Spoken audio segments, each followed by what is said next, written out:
की तीसरी सबसे बड़ी पॉलिटिकल पार्टी आप बने हैं। आपने देखा होगा कि गठबंधन की सरकार जो दिल्ली में बनी है उसने मंत्रिपरिषद में उत्तर प्रदेश से इंक्लूडिंग प्राइम मिनिस्टर 11 मंत्री हैं, अच्छे विभाग भी सबको मिले हैं। अभी कोई गिला शिकवा आपको बाकी है?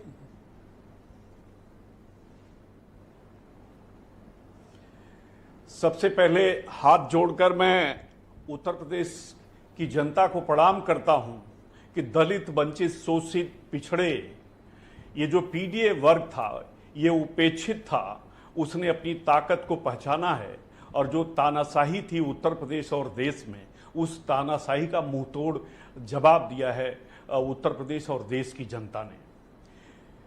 आपको याद होगा कि पंडित अटल बिहारी वाजपेयी जी की सरकार केंद्र में थी और मात्र एक वोट से संसद में गिर गई थी।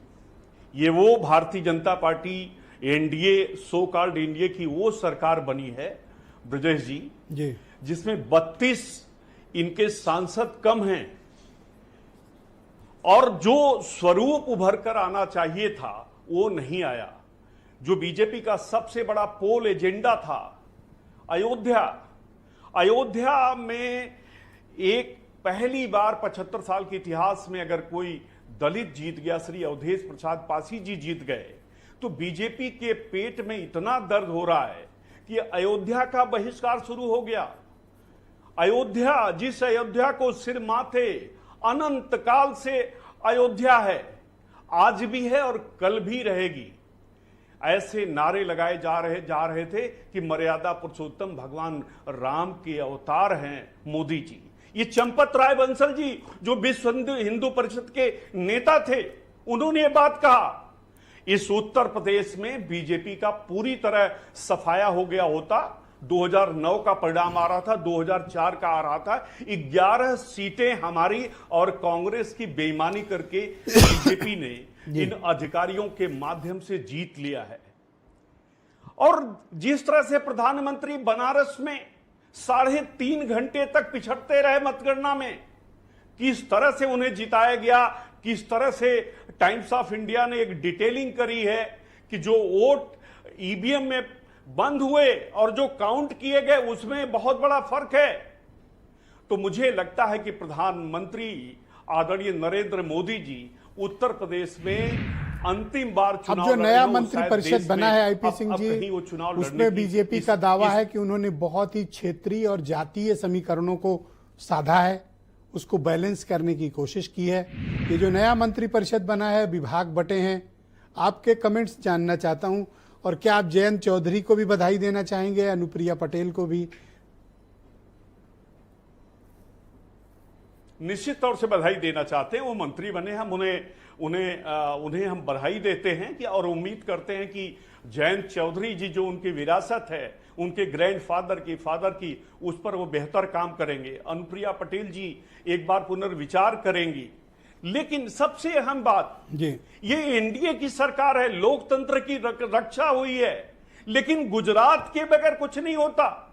नरेंद्र दामोदर दास मोदी देश के प्रधानमंत्री बने, बीजेपी के संसदीय दल की बैठक नहीं हुई। अमित शाह जी गुजरात से आते हैं, ऐसी कौन सी क्वालिफिकेशन है कि उन्हें गृह मंत्रालय ही दिया जाएगा? और मैं तो बड़े दुख के साथ कहना चाहता हूं, मुझे बड़ी उम्मीद थी उत्तर प्रदेश से जो मिनिस्टर्स का रिप्रेजेंटेशन है, क्या ये आपको तसल्ली देता है? उन चंद्रबाबू नायडू, कुर्मियों को भी बनाया, दलितों को भी बनाया, 2 राजपूत बना दिए आपकी कम्युनिटी के, एक ब्राह्मण भी फिट कर दिया, और क्या चाहिए फिर?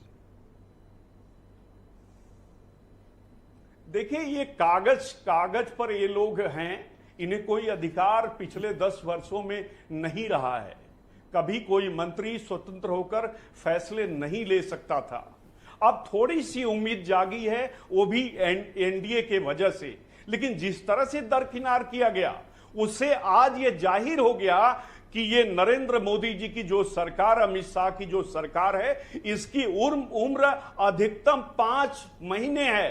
क्योंकि आप उन्हें इग्नोर करके नहीं चल सकते जी। इंडिया, 1 मिनट में खत्म कर, अरे सर हो गया सर, आप 5 मिनट से बोल रहे हैं सर, कंप्लीट करें प्लीज। 30 सेकंड, ये प्लीज 30 सेकंड। मैं ये कहना चाहता हूं कि इंडिया गठबंधन ये चाहता है कि स्पीकर एनडीए का बने, चंद्रबाबू नायडू जी को एनडीए पूरी तरह से हमारा इंडिया गठबंधन उन्हें समर्थन करना चाहता है और हम सब चाहते हैं। बहुत शुक्रिया। देश में जो जिस तरह से थैंक यू। तोड़फोड़ किया मोदी मैं जी आपके ने, दोस्त अनिल दुबे को बुला लूं? अस्तित्व को खत्म किया। आप सहमत हो तो मैं अनिल दुबे बुलाऊं? के अस्तित्व को खत्म किया। आपके दोस्त अनिल दुबे बैठे हैं, इनसे बात कर लूं? ऑलराइट, अनिल जी।